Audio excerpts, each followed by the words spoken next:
Assalamualaikum warahmatullahi wabarakatuh. Salam jumpa pemirsa Showtime dimanapun Anda berada. Senang sekali saya Nur Rahma Miftahudianah bersama dengan rekan saya nantinya Rizky Adi Setia Tamrin dapat menjumpai Anda dalam serangkaian Showtime edisi khusus di hari ini dengan topik kelangkaan pasokan teh Kolombo, Kolkata, dan Mombasa yang semakin meresahkan masyarakat. Seiring dengan pertumbuhan penduduk, perkembangan zaman, serta adanya teknologi yang semakin canggih, menyebabkan permintaan akan hasil perkebunan semakin meningkat dalam pasar internasional. Teh merupakan salah satu minuman komoditi perkebunan yang memiliki peranan cukup penting dalam kegiatan perekonomian dikarenakan teh merupakan yang paling banyak dikonsumsi setelah air putih dan telah dikenal lama oleh penduduk baik dalam negeri maupun luar negeri. Berikut merupakan artikel terkaitnya. Harga jenis teh Kolombo, Kolkata, dan Mombasa diperlukan beberapa bulan ke depan dikarenakan langka. Benarkah demikian? Untuk membahas hal ini lebih lanjut, bersama saya telah hadir 3 narasumber yang akan berbagi sudut pandang bersama kita. Narasumber kita yang pertama adalah Bapak Altof Juniarsa, selaku pemilik terbesar perkebunan teh Asia Tenggara. Salam jumpa Bapak Altof. Baik, salam jumpa Mbak Miftah. Selanjutnya adalah Menteri Perdagangan Indonesia, Ibu Alia, dan Menteri Perekonomian Indonesia, Ibu Dita. Salam jumpa Ibu. Salam jumpa Mbak. Salam jumpa. Baik, saya akan langsung memulaikan pertanyaannya. Yang pertama kepada Bapak Altof. Bapak Altof, mengenai kelangkaan ini dan sulitnya mendapatkan pasokan komoditi teh, apakah pada sektor perkebunan Bapak mengalami penurunan hasil ataukah justru hasil komoditi teh malah semakin meningkat? Baik Mbak, nah di perkebunan kami alhamdulillahnya masih tergolong lancar dan hasil komoditinya itu tidak mengalami penurunan. Nah, namun pada saat musim hujan kemarin memang hasil itu sedikit menurun, tetapi tidak terlalu signifikan. Begitu Mbak. Baik, sangat menarik Bapak Altof. Menanggapi jawaban dari Bapak Altof bahwasanya hasil panen komoditi teh tidak mengalami penurunan. Lalu bagaimana menurut Ibu Alia, mengapa kelangkaan dalam penjualan atau pendistribusian teh ini dapat terjadi, Bu? Ya, baik. Berdasarkan informasi sebelumnya, tampaknya diberitakan bahwa terjadi kontraksi pada komoditi ini, gitu ya. Sehingga hal ini dirasa perlu untuk dikaji lebih mendalam, terutama oleh kami para menteri di bidangnya. Namun pada realitanya hasil produksi komoditas teh ini tidak mengalami penurunan, justru stabil-stabil saja. Dan menurut survei di lapangan, komoditas teh tersebut ada. Namun masyarakat menjual dengan harga di atas batas harga eceran tertinggi dari pemerintah, sehingga menimbulkan penimbunan dan kelangkaan. Seperti itu. Baik, terima kasih Ibu Alia atas jawabannya. Lalu bagaimana pendapat dari Ibu Dita mengenai hal tersebut ya, Bu? Ya, sependapat dengan Ibu Alia, bahwasanya pemerintah telah menambah jumlah impor komoditi teh tersebut justru 2 kali lipat dari kebutuhan seharusnya. Namun faktanya di lapangan, masyarakat menjual komoditi teh di atas harga rata-rata, sehingga timbul kelangkaan. Yang artinya dalam hal ini terdapat gangguan pada rantai distribusinya. Rantai distribusi yang terganggu ini membuat seolah-olah teh menjadi langka dan harganya mengalami permainan. Sehingga dalam hal ini, kita perlu membenahi rantai distribusi agar situasi kembali normal dan mengkaji lebih mendalam apakah terdapat permasalahan lain yang turut menjadi penyebab kelangkaan tersebut. Baik, nampaknya cukup menarik pembahasan kita pada hari ini. Terima kasih Bapak dan Ibu atas tanggapan dan jawaban yang telah diberikan. Selanjutnya kita akan memasuki sesi analisis yang akan dipandu oleh rekan saya, Rizky Adi Setia Tamrin. Kepada Saudari Rizky Adi Setia Tamrin, silakan. Terima kasih Miftah atas kesempatannya. Untuk sesi selanjutnya merupakan sesi analisis mengenai topik terkait. Di sini telah hadir bersama saya Bapak Marcel dan juga Bapak Naufal sebagai ahli statistik tahun 2023. Selamat datang Bapak, salam jumpa. Ya, salam jumpa juga Mbak Kiki. Oke, mungkin bisa langsung dipaparkan saja ya terkait hasil analisisnya. Kira-kira apakah artikel tadi terbukti kebenarannya atau justru malah berita hoax? Oke, baik. Terima kasih atas kesempatannya, Mbak Kiki. Di sini kami akan menyampaikan terkait hasil analisis terkait artikel yang telah disampaikan tadi ya. Jadi kami menggunakan metode seasonal ARIMA. Mungkin bisa langsung ditampilkan saja. Oke. Nah, di sini kita akan membahas tentang metode penelitian yang terlebih dahulu. Kami mengambil sumber datanya ini dari World Bank. Kemudian untuk variabel penelitiannya sendiri adalah penjualan harga 3 jenis teh, yaitu teh Kolombo, teh Kolkata, dan teh Mombasa menurut data World Bank pada bulan Januari tahun 2010 sampai Desember tahun 2021. Di sini metode analisis yang kami gunakan adalah metode runtun waktu model seasonal autoregressive integrate moving average atau SARIMA. Next. Nah, kita langsung masuk ke hasil dan pembahasan. Nah, di sini sudah ada gambar time series plot rata-rata 3 jenis teh menurut World Bank. Nah, bisa dilihat dari time series plot ini bahwa rata-rata harga komoditas 3 jenis teh ini mengalami fluktuatif naik turun setiap bulan, namun di sini cenderung membentuk tren turun. Next. Nah, kemudian, di sini terlihat ya bahwa grafik tren ini adalah tren turun dari tahun 2010 hingga tahun 2021. Oke, selanjutnya kita melihat dari plot ACF dan PACF-nya. Di sini ACF-nya turun linear lambat dan membentuk grafik sinusoidal. Kemudian untuk plot PACF-nya terlihat bahwa leg 1, 2, 12 itu keluar dari batas garis signifikannya. Oke, mungkin langsung di next. Oke, kemudian kita menguji ADF test rata-rata harga lelang 3 jenis teh tadi dengan p-value-nya sebesar 0,05491 yang nilainya lebih dari taraf signifikansi yang kita tetapkan yaitu 5%, dan dapat disimpulkan bahwa data tersebut tidak stasioner dalam min. Kemudian kita mengecek dari box-cox plot rata-rata harga lelang 3 jenis teh. Di sini didapatkan rounded value-nya itu sebesar 4.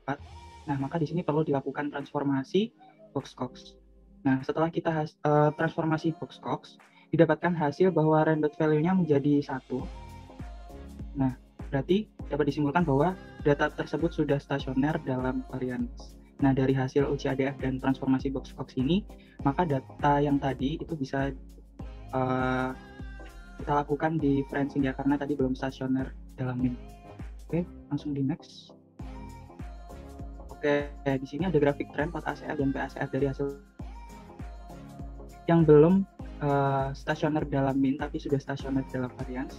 Kemudian kita lakukan differencing yang pertama, differencing non musiman yang pertama di leg 1. Kemudian kita dapatkan di sini time series plot dan uji ADF pada data hasil differencing 1. Di sini pada gambar time series plotnya sudah menunjukkan bahwa dia sudah stasioner dalam min, dan juga pada uji ADF-nya di sini p-value-nya bernilai 0,01 yang artinya data tersebut sudah stasioner dalam min. Kemudian untuk plot ACF dan PACF setelah differencing 1 bisa dilihat pada gambar tersebut bahwa dari plot ACF-nya itu keluar di leg 1, 12, 24, 36, 48, dan pada plot PACF-nya itu keluar pada leg 1 dan 12, sehingga dari hasil plot ACF dan PACF ini kita perlu lakukan differencing musiman pada periode ke-12, periode 12. Oke, langsung di next. Oke, setelah di differencing secara musiman diperoleh time series plot sebagai berikut. Terlihat bahwa data sudah stasioner, terlihat bahwa tidak ada tren maupun nilainya selalu di antara 0. Berdasarkan uji ADF juga terlihat bahwa nilai p-value-nya yaitu 0,01, sehingga bisa dikatakan bahwa datanya yang sudah differencing secara musiman itu sudah stasioner. Lalu kita mengecek plot ACF dan PACF-nya. Di sini terlihat bahwa leg yang keluar untuk plot ACF yaitu di leg 1 dan leg 12. Lalu untuk PACF-nya yang keluar adalah leg 1 dan leg 12 juga. Lalu juga ada leg 24, sehingga dapat disimpulkan bahwa data yang sudah differencing sudah stasioner secara musiman. Next. Oke, selanjutnya adalah terkait identifikasi model ARIMA multiplikatif dengan ACF, PACF, dan ACF-nya. Seperti yang sudah saya sebutkan sebelumnya bahwa hasil differencing musiman untuk plot ACF dan PACF-nya terlihat bahwa leg yang keluar adalah leg 1 dan leg 12 untuk ACF-nya, dan leg 1, 12, 24 untuk plot PACF-nya. Untuk yang plot ACF dan PACF untuk differencing non musimannya terlihat bahwa leg yang keluar yaitu leg 1, 12, 24, dan 36 untuk plot ACF-nya, dan PACF-nya adalah leg 1 dan leg 12. Terlihat dari plot PACF-nya, model yang bisa memenuhi terkait model ARIMA non musimannya adalah model AR0 dan MA1 dan differencing 1. Next. Selanjutnya adalah terkait pemilihan model terbaik. Model terbaik yang akan dipilih adalah model non-seasonal, ya. Non-seasonalnya adalah 011, karena terlihat dari plot ACF, PACF dan PACF-nya, model terbaik non-seasonalnya adalah 011, sehingga model yang akan dipilih adalah model ARIMA 011. Untuk model seasonalnya terlihat bahwa di sini ada 3 model, yaitu ARIMA 011, 01112, ARIMA 011, 11012, dan ARIMA 011, 11112. Berdasarkan nilai signifikansi parameternya, dipilih bahwa model terbaik adalah ARIMA 011, 01112 probabilistik, dan model ARIMA 011, 11012 probabilistik, karena nilai p-value-nya kurang dari alfa, yaitu 0,05. Next. Oke, selanjutnya adalah uji asumsi residual white noise. Hipotesis yang diuji terkait uji white noise adalah H0, tidak ada korelasi residual antara lag. Lalu H1-nya terdapat korelasi residual antara lag. Terlihat bahwa untuk model ARIMA 011, 01112 yang probabilistik, keputusannya adalah tidak terdapat korelasi residual antara lag pada taraf signifikansi 5%. Sedangkan untuk yang model ARIMA 011, 11012 probabilistik, terdapat korelasi residual antara lag jika pada tingkat signifikansi yaitu 5%. Sehingga model terbaik yang akan dipilih adalah model ARIMA 011, 11012 probabilistik. Lalu selanjutnya adalah uji asumsi residual berdistribusi normal. Hipotesis yang diuji adalah H0. Asumsi residual berdistribusi normal terpenuhi, dan satunya yaitu asumsi residual berdistribusi normal tidak terpenuhi. Terlihat bahwa daerah kritisnya ditolak apabila p-value kurang dari alfa yaitu 5%. Berdasarkan hasil p-value-nya terlihat bahwa p-value-nya diperoleh 0,093, sehingga berdasarkan hal tersebut H0 diterima, sehingga residual berdistribusi normal. Next. Lalu akan dilakukan forecasting atau peramalan untuk model terbaiknya. Hasil peramalan rata-rata harga layanan 3 jenis T tahun 2022 adalah sebagai berikut. Untuk bulan Januari, data aktualnya adalah 2,86, sedangkan nilai forecast-nya yaitu 2,7. Lalu untuk bulan Februari, data aktualnya yaitu 2,8, dan nilai forecast-nya yaitu 2,9. Berdasarkan hal tersebut, dihitung nilai MAP-nya. Terlihat bahwa nilai MAP-nya diperoleh bahwa nilai MAP-nya adalah 4%. Demikian hasil analisis terkait topik artikel tersebut. Jadi dapat kami simpulkan bahwa dari artikel tadi, yaitu apakah harga ketiga jenis teh mengalami kenaikan untuk beberapa bulan ke depan karena langka, benarkah demikian? Nah, dapat terbukti adalah benar karena dari plot prediksinya untuk beberapa periode ke depan itu menunjukkan tren naik, dapat dilihat dari time series plotnya ini. Kemudian untuk perhitungan MAP-nya juga didapatkan hasil sebesar 4,6584. Maka dapat dikategorikan bahwa hasil forecasting ini dapat dikatakan sangat baik. Jadi dari hasil analisis tadi, model yang digunakan cocok dijadikan acuan untuk memprediksi rata-rata harga 3 jenis teh tadi untuk 2 periode ke depan. Wah, sangat luar biasa sekali ya pemaparan dari ahli statistik kita. Baik, mungkin sekian pemaparan dan wawancara dari ahli statistik kita. Terima kasih banyak untuk Pak Marsal dan Pak Naufal. Ya, sama-sama.